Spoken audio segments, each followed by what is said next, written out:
नमस्कार। हमारे साथ हमारे चैनल में आप सबों का स्वागत है। सबसे अहम बात यह है कि अभी देश जिस परिस्थिति से गुजर रहा है, यह देश की राजनीतिक हालात जिस दौर से गुजर रही है, उसमें हमें काफ़ी गंभीरता से बहुत सारी चीज़ों को समझना पड़ेगा। देश के 5 राज्यों में हो रहे चुनाव, इस पे मैंने पिछली बुलेटिन में भी बताया था कि किस तरह से हिंसात्मक चुनाव होते थे। वहाँ का इतिहास, वाम से राम तक, ममता वर्सेज मोदी, इन तमाम विषयों के बाद मुझे लगा कि अभी जो वर्तमान परिप्रेक्ष्य में जो चुनाव हो रहे हैं और जो चौथे चरण का चुनाव अभी होने वाला है, तो इसके पहले एक नज़र डाल दिया जाए कि क्या आम लोगों की नज़रिया है, क्या वोटरों की नज़रिया है, क्या वहाँ राजनीतिक दलों का जिस तरह से अखाड़ा बन गया है उनका नज़रिया क्या है, और इस पूरे परिदृश्य में क्या चीज़ें उभर के आ रही हैं। वोटों का प्रतिशत बढ़ क्यों रहा है? आप देखें कि पहले वोट के प्रतिशत इतने नहीं बढ़ते थे, खासकर आसाम और बंगाल में, लेकिन इस बार वोटों का प्रतिशत बढ़ रहा है। इसके मायने क्या है?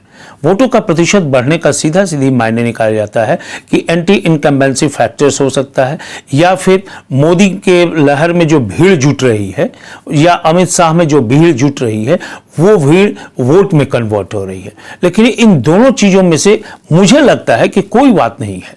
बात यहाँ यह है कि बहुत सारे लोग बहुत दिनों से वहाँ पर जो चुनावी हिंसा रही है और वाम दलों का वर्चस्व रहा है, कैडरों ने जिस तरह से वोटरों को दमन किया है, उसका परिणाम है। क्योंकि चुनाव आयोग ने जो व्यवस्था की है उसमें वोटर खुल के बाहर निकल रहे हैं, और कुछ जो वोटर्स हैं वो स्वाभाविक है कि एंटी इनकम्बेंसी फैक्टर होता है, और कुछ लोग जो नए ढंग से नए राजनीतिक समीकरण के साथ जो बीजेपी वहाँ पहुँची है उसके साथ भी खड़े हैं। तो ये वोटरों का उत्साह है कि वो उसमें बढ़ चढ़ के हिस्सा ले रहे हैं, और यह लोकतंत्र के लिए बहुत ही अब कह लें कि बहुत ही शुभ संकेत है। अब रही बीजेपी में ने बंगाल में या असम में कह लें, दोनों ही जगह 3 चरणों के मतदान में 70% तक सीटों पर दावा किया है। दावा तो ममता भी कर रही हैं कि 90% सीट लाएंगे, लेकिन इन दावों से क्या होता है? लेकिन हकीकत यह है कि अभी दोनों तरफ से काफ़ी टसल है, बयानबाजी अपनी जगह पे है, लेकिन जिस तरह से समीकरण उभर के आ रहे हैं उसमें लग रहा है कि दोनों दल में यह कहना मुश्किल है कि कौन किस पे भारी पड़ रहा है, या क्लीन स्वीप कोई नहीं कर रहा है, यह अस्पष्ट है अभी। और हिंसा इस बार जो नहीं हुई उसमें हमें चुनाव आयोग को धन्यवाद देना जरूर चाहिए कि चुनाव आयोग ने लाख टिप्पणी के बाद, लाख ममता के विरोध के बाद भी जो व्यवस्था किया वहां पे, उसकी वजह से चुनावी हिंसा नहीं आई। जो एक इतिहास था वो इतिहास खत्म हो गया। यदि ममता बनर्जी नंदीग्राम से हार गई, जैसा कि कहा भी जा रहा है कि ममता बनर्जी ने कई बीजेपी के छोटे बड़े नेताओं से संपर्क किया, मदद भी मांगी, ये वायरल भी हुआ इन चीज़ों को, लेकिन हकीकत यह है कि ममता जितनी जिद्दी और दृढ़ संकल्पित महिला जल्दी किसी के सामने झुकती नहीं है, लेकिन इस बार उन्हें झुकना पड़ रहा है। इसकी वजह है कि कहीं ना कहीं ममता को आभास हो गया है कि वो 2 टर्म जो रही उसमें और इसमें काफी अंतर है। ये तीसरा चरण मोदी काल है, या मोदी काल मतलब आप समझ लें कि काल किसे कहते हैं हम हिंदी में, वो काल है ये। और इससे जीत पाने के लिए आपको हर संभव, हर स्तर पे, हर लड़ाई के लिए तैयार रहना पड़ेगा। यदि ममता हार गई तो क्या होगा? ममता हार गई तो इस देश से अभी तक कोई भी विरोध की आवाज मोदी के अगेंस्ट नहीं उठती थी। आप देख लें कि ममता ही थी कि जो हर मुद्दे पे मोदी का विरोध करती थी, या केंद्र सरकार की योजना हो या केंद्र सरकार के आदेश हो, सबों का विरोध ममता करती थी, चाहे उन्हें जितनी भी रुसवाई झेलनी पड़े। अब रीजनल फोर्सेस को किस तरह से मोदी ने ब्रेक डाउन किया, इसकी बात को समझिए। यहीं पर है कि खेला होबे ना आ खेला होबे। तो खेला होवे ना, यानी कि मोदी का ये जो प्लान है, ये 5 वर्षीय योजना ने 10 वर्षीय योजना के तहत वो वहां पहुंचे हैं। और यह 10 वर्षीय योजना क्या है कि जिस तरह से मोदी ने सबसे पहले नोटबंदी बंद किया, और नोटबंदी करने के बाद जिस तरह क्षेत्रीय दलों के पास काले धन का अंबार पड़ा हुआ था और वो उसी से अपनी पार्टी और पार्टी के कार्यकर्ताओं को ऑपरेट करते थे, वो कमर तोड़ दिए एक झटके में मोदी ने। उसके बाद आप उठा करके उत्तर भारत से लेकर के दक्षिण भारत तक के तमाम क्षेत्रीय दलों के हालात देख लें, बारी बारी से करके उन्होंने सबकी हालत जो है वो पस्त कर दी। राजनीतिक दलों में सबसे ज़्यादा फारूक अब्दुल्ला, मुफ्ती मोहम्मद महबूबा मुफ्ती मोहम्मद जो थी वो बोलती थी, उन दोनों की बोलती आज के डेट में बंद है, क्योंकि इतने सारे चार्जेस हैं वहाँ पे उन लोगों के ऊपर कि वो जानते हैं कि उनको बोलने के बाद उनका क्या हश्र होगा। राजनीतिक दृष्टिकोण से तो छोड़ दीजिए, व्यक्तिगत दृष्टिकोण से भी वो कहीं के नहीं रह पाएंगे। अब कश्मीर के बाद आप आ जाइए दिल्ली। केजरीवाल हर बात पे मोदी सरकार को, अमित शाह को, केंद्र सरकार को कटघरे में खड़ा करते थे, प्रेस कॉन्फ्रेंस करते थे, मीडिया में आते थे, लेकिन आज के डेट में काफी कायदे से संसद में विधेयक लाकर के दिल्ली के सारे पावर्स को लेफ्टिनेंट जनरल के हाथ में डाल दिया गया, जिसकी वजह से उनकी सारी सीमाएं समाप्त हो गई। अब उनकी भी आप देख रहे होंगे कि कभी भी कहीं बोली नहीं बोली जाती है, कहीं भी केजरीवाल अब खुल के मुखर होके नहीं आते हैं जैसे पहले आते थे। अब दिल्ली के बाद पंजाब में अकाली दल किसान आंदोलन को लेकर मोदी के साथ थी, किसान आंदोलन के लेकर छोड़ दिया उनके साथ, और उनके साथ छोड़ने के बाद वो जिस तरह से मोदी को उन्होंने बायकॉट किया या बीजेपी को बायकॉट किया, उससे एक चीज स्पष्ट हो गया कि किसान आंदोलन के बाद मोदी ने उन्हें वैल्यू देना बंद कर दिया। अब वैल्यू देने बंद कर देने के बाद अब उनकी कोई पूछ ही नहीं रह गई, तो उनकी भी बोलती बंद हो गई। अब यूपी में अखिलेश और उनकी बुआ मायावती, अखिलेश और उनके पिताजी लगातार मोदी के खिलाफ करते थे, संसद से सड़क तक जुलूस, हंगामा, धरना प्रदर्शन सारा चीज करते थे, और यूपी में पूरा कॉकस बना रखा था। दिल्ली की राजनीति यूपी बिहार से चलती है, ये सभी जानते हैं, लेकिन आज के डेट में यूपी में अखिलेश की बोलती भी बंद हो गई, और मायावती के ऊपर इतने ज़्यादा करप्शन के चार्जेस हैं, ईडीआई के चार्जेस हैं, और कई सारे केसेस चल रहे हैं कि अगर मायावती ने थोड़ा सा भी सर हिलाया तो फिर क्या होगा, ये मायावती भी बेहतर जानती हैं। तो मायावती भी बहुत बोलने वाली थी, दलितों की रहनुमा बनने वाली थी, और उनका भी हश्र वही हुआ। अब बिहार में देखिए तेजस्वी यादव की जो विरासत है वो उनके पिता की देन है। उनकी अपनी कोई राजनीतिक आधारभूत संरचना उन्होंने नहीं तैयार की है, ना ही कोई राजनीतिक भूमि बनाई है। अब उनके पिता का जो भी है वो दिया हुआ है। अब वहाँ पे उनकी आवाज़ जो है मोदी के खिलाफ वो मैंने सूरज को चिराग दिखाने की बराबर है। अब दूसरी तरफ थे एनडीए में जो मुखर आदमी थे, बोलने वाले थे, नीतीश कुमार, जिन्हें पीएम मटेरियल कहा जाता था एक समय, आप सबों को याद होगा। लेकिन पीएम मटेरियल का आज क्या हश्र है, वो कठपुतली बनकर रह गए हैं। अब मोदी और भारतीय जनता पार्टी के रहमो करम पे हैं। बगल के राज्य हमारे में आ जाइए, हेमंत सोरेन को देखिए, झारखंड में जो आए दिन मोदी सरकार और केंद्र सरकार से अपने प्रदेश में जो आर्थिक ढांचा ढह रहा है उसकी गुहार लगाते हैं। वो केंद्र से मिलने वाले रॉयल्टी, केंद्र से जो जीएसटी का हिस्सा है वो नहीं मिल रहा, उसके लिए वो ललायित हैं। केंद्र योजनाओं में पैसा बिहार से कम दे रहा, उसके लिए गुहार लगाते हैं। केंद्र उनको कोरोना से लड़ने के लिए जो मदद चाहिए उसमें भी उनके साथ भेदभाव कर रहा, ये उनका कहना है। तो वो उनको पूरी तरह से उपेक्षित किए हुए है केंद्र, जिसकी वजह से उन्हें भी बहुत कुछ बोलने की स्थिति में वो भी नहीं है, और उन्हें भी इजाज़त नहीं दी जा रही है। राजनीतिक दृष्टिकोण से भी उनके पास कांग्रेस जैसी पार्टी है, और कई चार्जेस कई नेताओं पे हैं यहाँ पर भी, जिन्हें जब भी चाहे केंद्र सरकार मरोड़ सकती है। तो वो इन परिस्थितियों को अच्छी तरह से भांपते हुए युवा हैं, ओजस्वी हैं, लेकिन अभी उन्हें राजनीतिक समझ में गहराई आनी जरूरी है, क्योंकि वो इन चीज़ों को समझ रहे हैं और इसीलिए वो बहरहाल चुप है। अब चलते थोड़े सा इससे हटके तेलंगाना की तरफ। तेलंगाना में अगर हम जाते हैं तो तेलंगाना में चंद्रशेखर का वही हाल है, वो कुछ बोलने की स्थिति में नहीं है। आंध्रा में जगन रेड्डी का भी वही हाल है। जगन रेड्डी ने जस्टिस रमन्ना पर टिप्पणी की थी, जस्टिस रमन्ना के माध्यम से ही उन्हें समझा दिया गया, उसके बाद वो कहीं भी एक भी बात, एक भी टिप्पणी करते नजर नहीं आएंगे।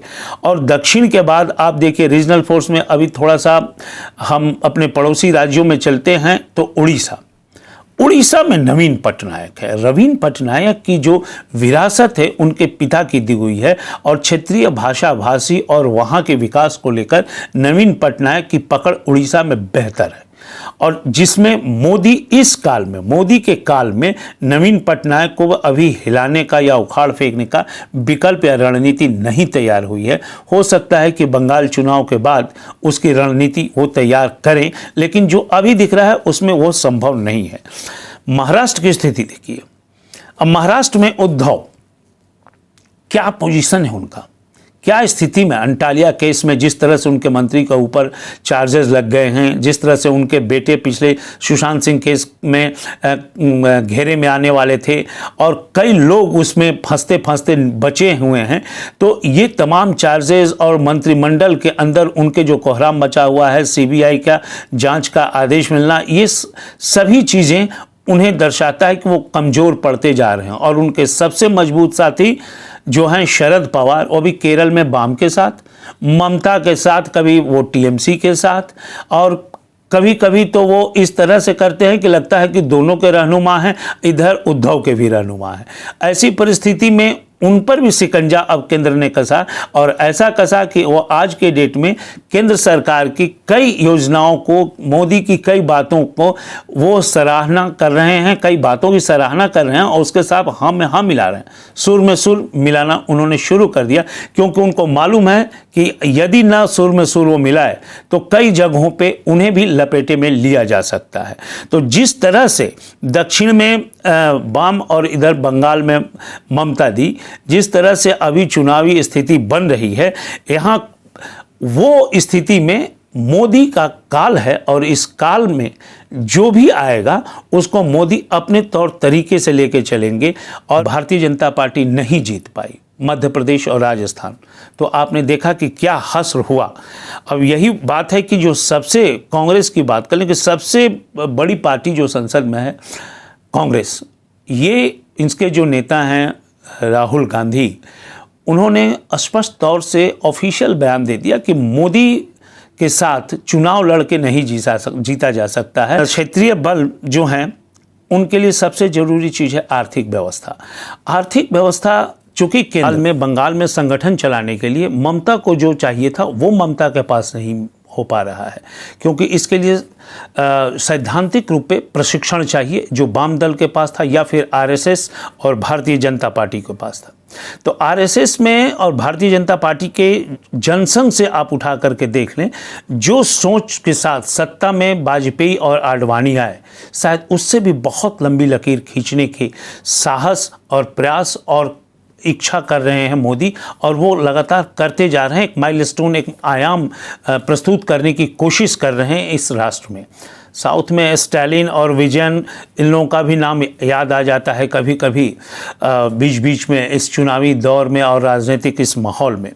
तो जिस तरह से गया कि हमारी हैसियत और औकात क्या है राजनीतिक दृष्टिकोण से क्षेत्रीय दलों की इस देश में, और बीजेपी के पास एक काफ़ी मजबूत संगठन है, आरएसएस का बैकअप है उनके पास, विद्यार्थी परिषद जैसे लड़ाके लोग हैं उनके पास, और संगठन में उनके पास सबसे ज़्यादा अहम चीज़ जो है वो है उनके पास धन, जो संगठन चलाने के लिए सबसे ज़रूरी चीज़ होता है। और वो आज के परिप्रेक्ष्य में इस देश में शायद किसी क्षेत्रीय दल में उतना नहीं है। खास करके आप देखिए association for the democratic reform, चाहे एसोसिएशन इलेक्शन कमीशन का रिपोर्ट देखिए, इलेक्शन वॉच का, आरबीआई का, कि ये सारा पैसा जो है जो कलेक्ट होता है राजनीतिक दलों में वो जाता कहाँ है, तो वो सीधे भारतीय जनता पार्टी के खाते में जाता है। अब ऐसी बात नहीं कि 2014 के पहले जो चंदा के पैसा थे या कॉरपोरेट सेक्टर के पैसा थे वो केंद्र को नहीं जाते थे या पॉलिटिकल पार्टियों को नहीं जाते थे, लेकिन 50 से 60% ही जाता था। लेकिन वर्तमान काल में 90% तक पैसा, चाहे वो कॉरपोरेट का हो, चाहे वो केयर फंड का हो, वो उन लोगों के फंड में जाता है।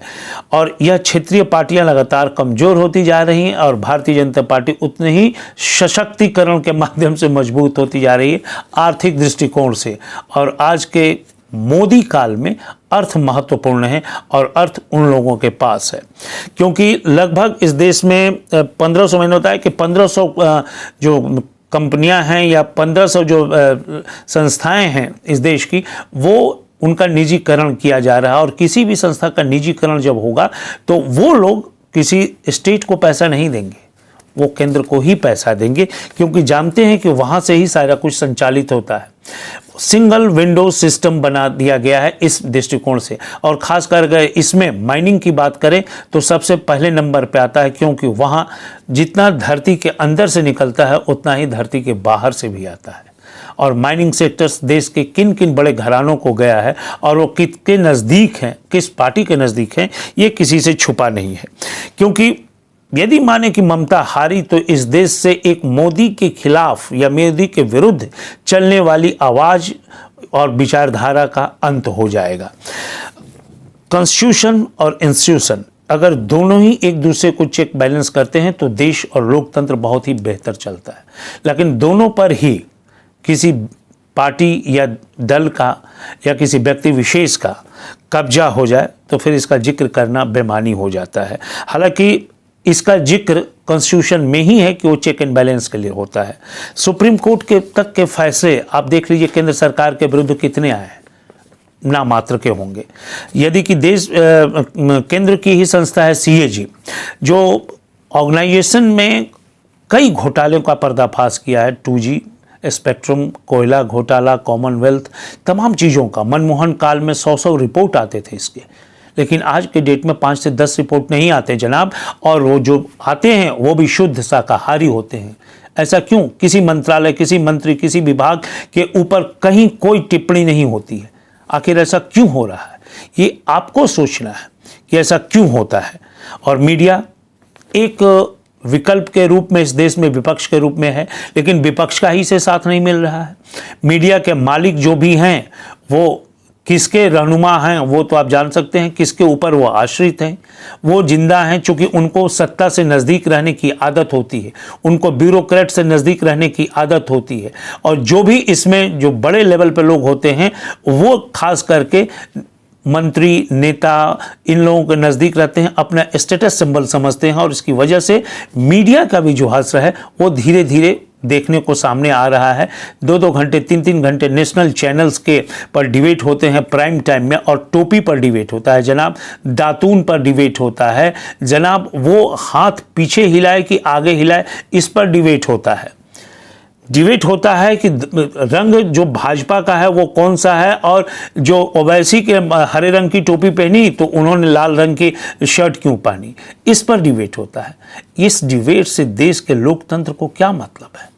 आम लोगों की कितनी जानकारियां बढ़ती हैं, लेकिन आपको चैनल चलाना है, भोंपू बजाना है और किसके पक्ष में बजाना है ये सर्वविदित है। और नहीं बजाए तो फिर आपका भी क्या बजेगा यह भी सर्वविदित है। तो वैसी परिस्थिति में मीडिया भी मूक दर्शक बन के रह गई है, अपना रूटीन वर्क कर रही है। अब जिस तरह से ममता आई वेस्ट बंगाल में, वाम आया, कांग्रेस के औद्योगिकरण नीति के खिलाफ वो किसानों और मजदूरों को संगठित करके आया। और वाम के 25-30 वर्षों के कार्यकाल को कोई ध्वस्त करने की सोच नहीं रहा था, ममता आई और वो वाम के लुम्पनिज्म जो है और उनका निजीकरण जो है, औद्योगिक निजीकरण, उसके विरोध में उसने भी वही उन्हीं के हथियार से उन्हीं पे वार किया और वाम को ध्वस्त कर दिया और वो आ गई। अब इन वाम से शिफ्ट हुआ टीएमसी में बंगाल, और इन तीनों खिलाड़ी से बड़ा खिलाड़ी अब आ गया है जिसका नाम है भारतीय जनता पार्टी। सुरसा की तरह मुंह खोल के वेस्ट बंगाल में खड़ा है, पूरी ताकत झोंक दी है। चाहे आप मीडिया पर जाए, पेपर में, टेलीविज़न में, कहीं भी बंगाल चुनाव का ही जिक्र होता है, आम लोगों के ही मुंह पर यह जिक्र होता है। और बंगाल की सियासत और बंगाल की जो बंगाली कल्चर है उसको जीतने के लिए जो स्ट्रेटेजी बीजेपी ने तैयार की है, बड़ी दिमाग लगा के, ये 10 वर्षीय योजना है, 5 वर्षीय नहीं, 10 वर्षीय। 5 वर्ष में उन्होंने लिटमस टेस्ट पे किया और उन्होंने देखा कि हाँ जीता जा सकता है। और किस तरह से उन्होंने किसी चटर्जी, बनर्जी, घोष, सरकार, दास, ये कहीं कुछ नहीं, वो किन्हीं का वोट नहीं, मटुआ, शरणार्थी, किसी के वोट नहीं मांग रहे। वो सिर्फ वोट मांग रहे हैं कि जय श्री राम बोलो। और लोगों के दिमाग में इस कदर जय श्री राम को भरा गया है कि जो जय श्री राम बोलेगा, जो हिंदुत्व की बात कहेगा, वही भारतीय होगा। अब अपने आप को भारतीय पहचान देने के लिए लोग जय श्री राम बोलना शुरू कर दिए हैं।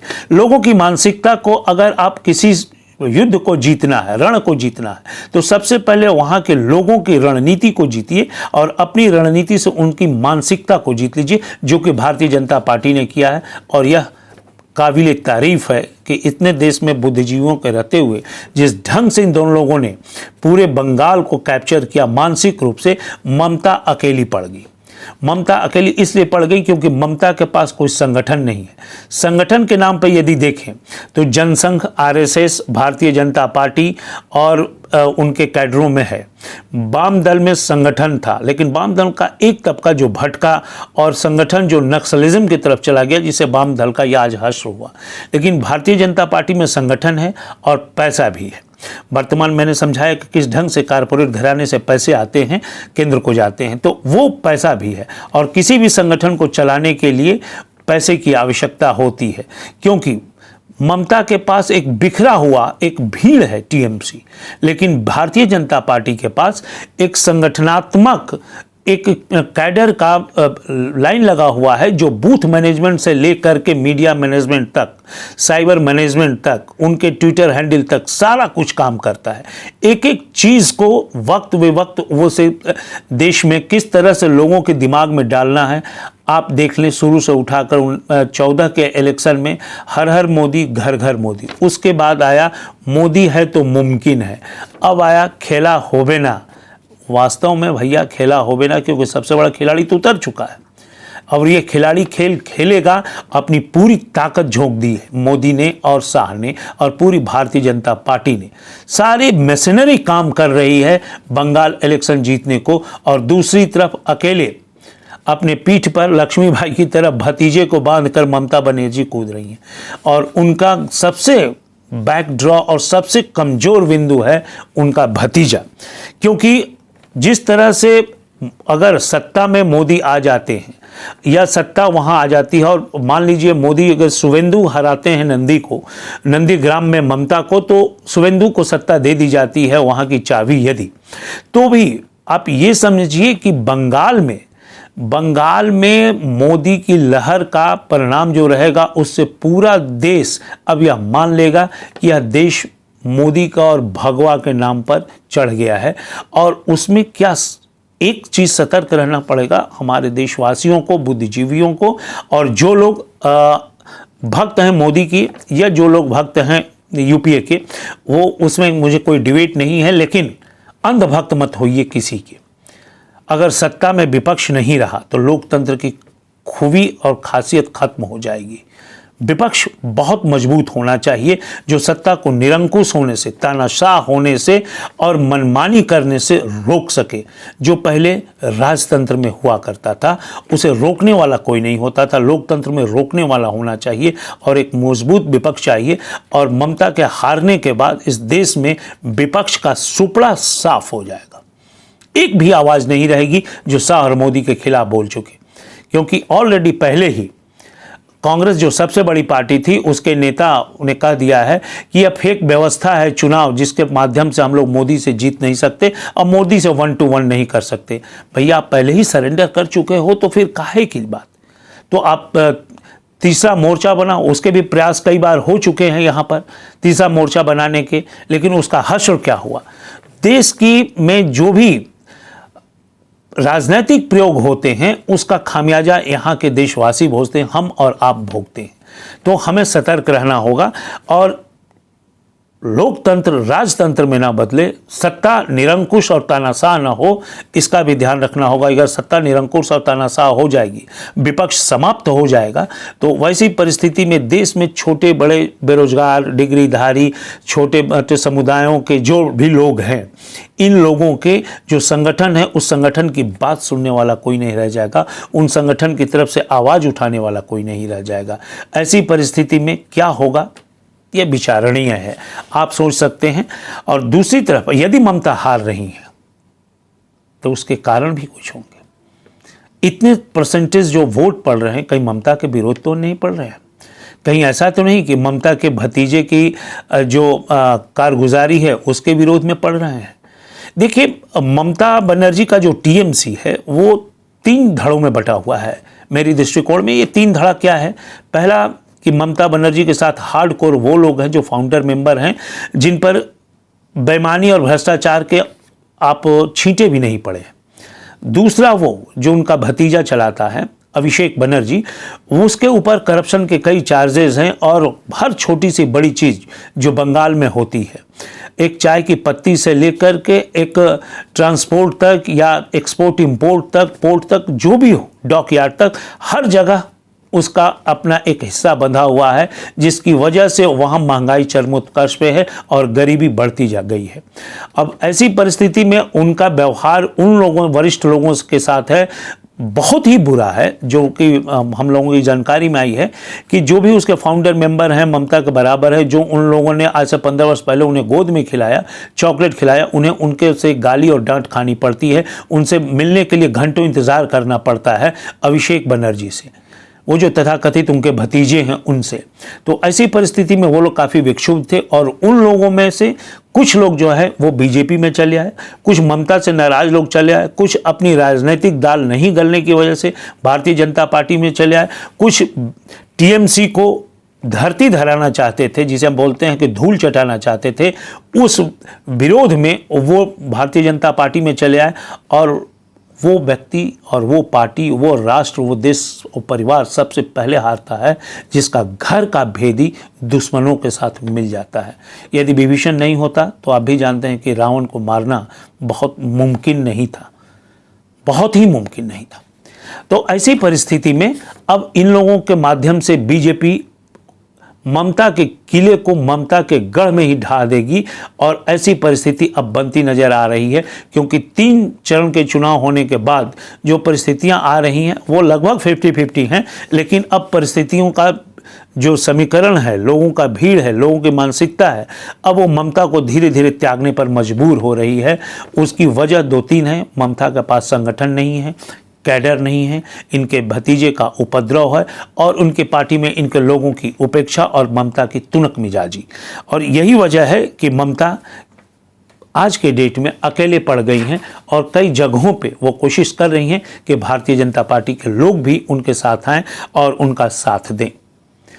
5 राज्यों में चुनाव हारे कोई, जीते कोई, हमारा देशवासी ही जीतेगा और इस देश में ही वो लोग हैं जो हारेंगे और जो जीतेंगे। मगर सबसे पहले हम सबों को दुनिया की सबसे बड़ी वैश्विक महामारी कोरोना को हराना है, जो बहुत तेज़ी से पांव पसार रहा है और चुनाव के दरमियान इसकी गिनतियां नहीं हो रही हैं। 2 तारीख मतगणना के पश्चात शायद इस बहुत बड़ा विस्फोट हो, लेकिन उसे हराने के लिए हमें सतर्क रहना है और सबसे पहले हमें खुद मास्क पहनना है और एक सोशल और फिजिकल डिस्टेंसिंग के साथ हमको आपस में रहना है।